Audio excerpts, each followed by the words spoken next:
interesting week, Orange fans, both football-wise and basketball-wise. I'm going to start with the basketball-wise first. Guess what? About a year after we see one of our players suspended, Bab Mello, we have another one whose academic problems were called into question. Mainly the sixth man, the one who took Dion Waiters' spot, James Southerland, who has been such a force coming off the bench. And now everything with him academically is being called into question. Heck, his high school's academic is being called into question. And not just for him. Other players that have come from that high school are being called into question. But you know, it's another thing Syracuse can't afford at just the time that we're getting into the meat of the Big East schedule. But let's take a look at this past week, shall we? We go for what may be our final time to Rhode Island for the first of our two meetings against the Friars, one of the teams that is splitting off from the Big East next year, just like we're splitting off to go to the ACC, playing in the good old Dunkin' Donuts Center there in Providence. You gotta figure sooner or later, maybe we might be playing the Friars again. Of course, anybody from Providence who watches this thing from Kenny's to Pennies without the espresso written consent of FingerLakes1.com and Kenny's to Pennies is strictly prohibited. Well, let's get back to it, shall we? In what is Sutherland's final game until this whole thing is cleared up. Again, he comes off the bench and provides a spark for the Orange and leads the Orange to a victory over the Friars.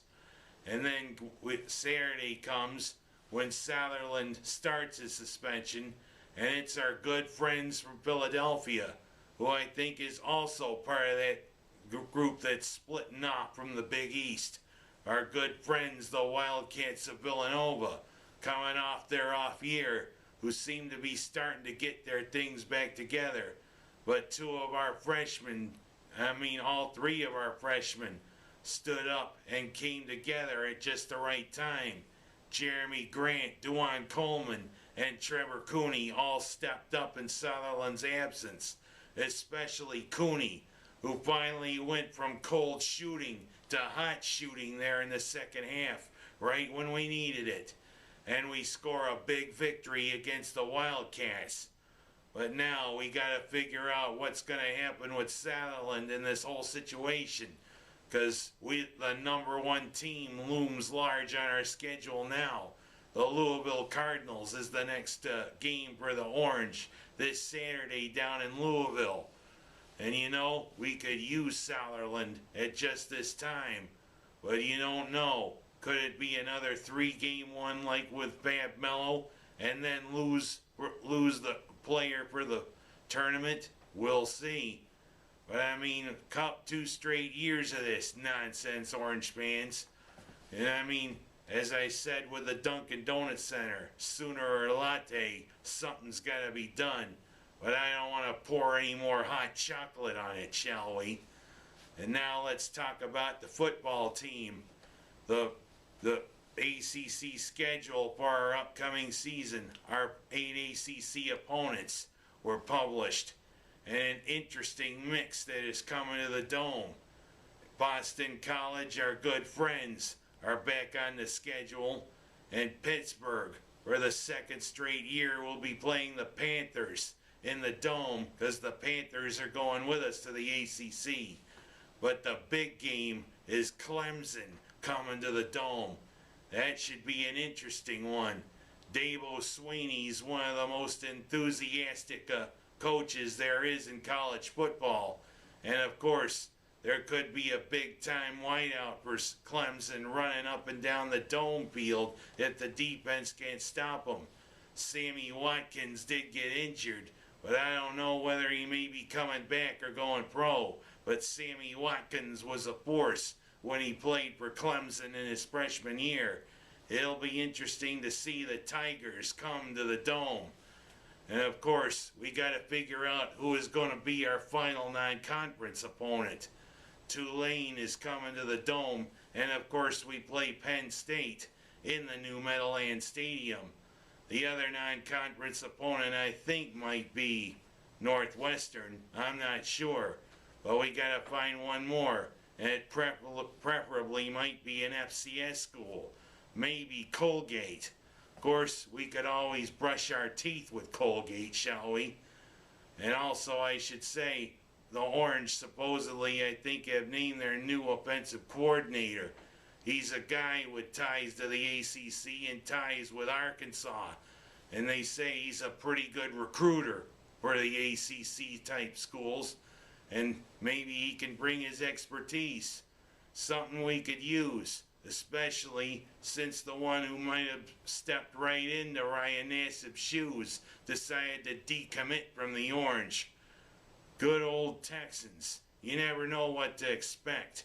Of course, they go big in Texas all the time, but Zach Allen decided, oh, I don't want Scott Shaper. I'm going to stay right here in Texas. Texas Christian. Hey, Allen, we don't need any turncoats, shall we? And also the other big news considering the Orange, and I should say the Buffalo Bills, is that Nate Hackett is joining Doug Marrone in Buffalo to be Buffalo's offensive coordinator. And the former Jets defensive coordinator, Pennies, is becoming the defensive coordinator for the Bills. Looks like Marrone's got some football guys he's putting on there. Maybe just the guys we need, although losing Hackett does hurt a little bit. But we'll see. Part of Marrone's makeover for the Bills. Let's hope he can make over the Bills like he made over the Orange. Much to the chagrin of my friend at FingerLakes1.com. I'm not naming any names. But last but not least this week, let's talk about the Golden Globes, shall we? Wasn't that a unique broadcast? Especially with Amy Poehler and Tina Fey co-hosting it. Boy, they made some nice jokes, especially there about Catherine Bigelow, the director of Zero Dark 30. Of course, Bigelow was married for 3 years to James Cameron, and the thing is, they talked about Zero Dark 30 having scenes of torture, aka waterboarding in it. But the thing is, they had to say, you know what is torture? Being married to James Cameron for 3 years. Thing is, Cameron has a big ego, but I don't know if it really was torture. Of course, you can ask Catherine Bigelow about it. And of course, Jodie Foster, kind of in a sort of unique way, kind of coming out. Of course, we've known about Jodie Foster's thing for a few years now. Of course, her comments about her mother were pretty heartfelt, and that was cool. But why put Will Ferrell and Kristen Wiig there, doing their thing, introducing nominees, where they're acting like they're starstruck? Will Ferrell, sometimes you're funny, sometimes you're not. Kristen Wiig, I think you're pretty cool because you're from Rochester. But the thing is, that act was a little passé there at the Golden Globes. Well, congratulations to all the winners, especially Christoph Waltz, Hugh Jackman, Daniel Day-Lewis, Anne Hathaway, and others. My hat's off to all of you. I'm Ken Haas, and that's my stories for this week.